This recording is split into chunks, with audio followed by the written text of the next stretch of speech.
Selamat sore semuanya. Perkenalkan, nama saya Yuliana Alfi, Program Studi Keperawatan 2020F. Pada kesempatan kali ini, saya akan mempresentasikan makalah komunikasi dalam keperawatan yang berjudul Konsep Hubungan Antar Manusia, Konsep Diri, dan Teori Johari Window. Yang pertama, konsep hubungan antar manusia. Hubungan manusiawi adalah terjemahan dari human relation. Orang-orang juga menerjemahkan hubungan antar manusia, yang sebenarnya tidak terlalu salah karena yang berhubungan dengan satu sama lain adalah manusia.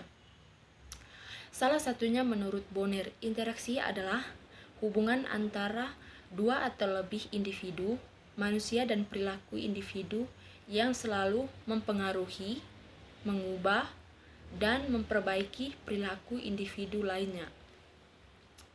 Adapun tujuan dalam hubungan antar manusia. Yang pertama, memanfaatkan pengetahuan tentang faktor sosial dan psikologis dalam penyesuaian diri manusia sehingga terjadi keselarasan dan keserasian dengan konflik seminimal mungkin. Yang kedua, memenuhi kebutuhan individu yang satu dengan yang lain.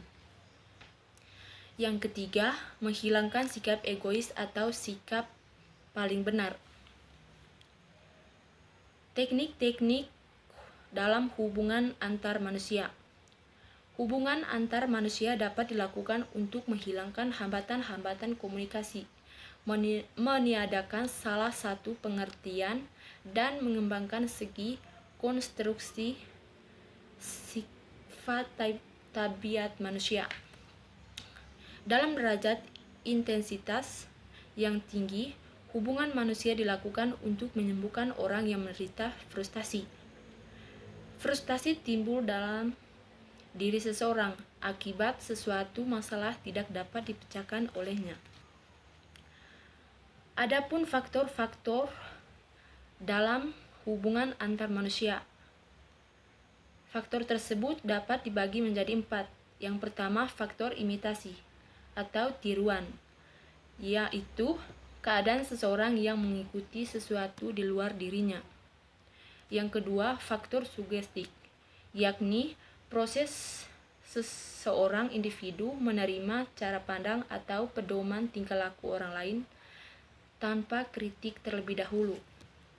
Yang ketiga, faktor identifikasi, berlangsung secara sadar dengan sendiri berdasarkan perasaan dan perkembangan bahwa identifikasi berguna untuk melengkapi sistem norma. Dan yang keempat, faktor empati, yakni perasaan tertarik seseorang terhadap orang lain yang timbul atas dasar penilaian perasaan dorongan utama yang memunculkan simpati. Dorongan utama tersebut adalah rasa ingin dimengerti dan bekerja sama dengan orang lain. Hambatan-hambatan dalam hubungan antar manusia.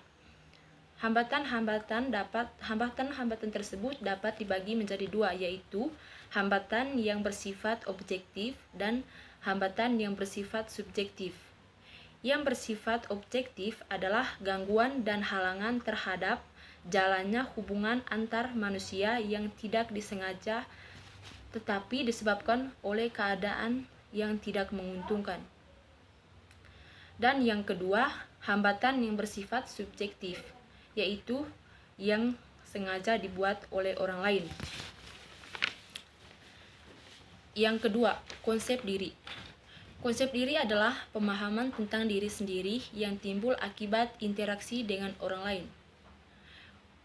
Konsep diri ini merupakan faktor yang menimbulkan dalam komunikasi kita dengan orang lain.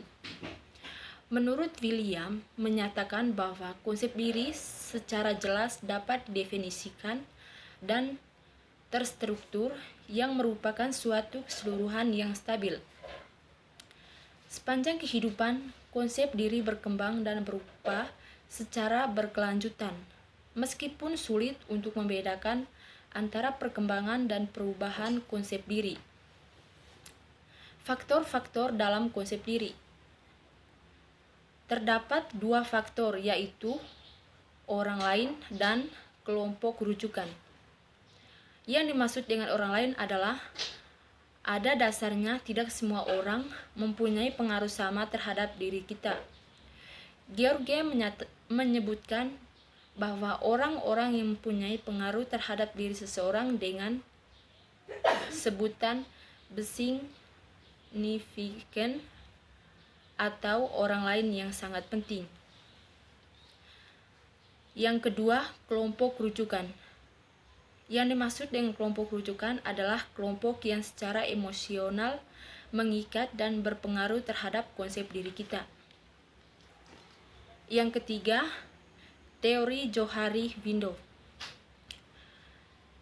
Joseph mengembangkan teori Johari-Window sebagai perwujudan seseorang berhubungan dengan orang lain yang digambarkan sebagai sebuah jendela. Di sini, jendela tersebut terdiri dari matrik 4 sel. Masing-masing sel menunjukkan daerah sel atau diri, baik yang terbuka maupun yang disembunyikan. Keempat sel tersebut adalah daerah publik, buta, tersembunyi, dan daerah yang tidak disadari. Berikut ini keempat sel tersebut. Yang pertama, open area,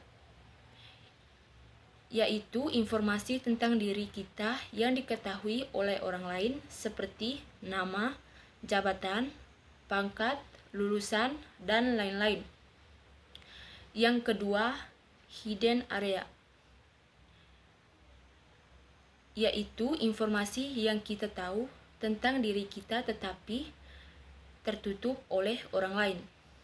Yang ketiga, blind area, orang lain sadar akan sesuatu tetapi kita tidak. Dan yang terakhir, unknown area, informasi yang orang lain dan juga kita tidak mengetahuinya. Demikian presentasi saya. Semoga bermanfaat bagi kita semua.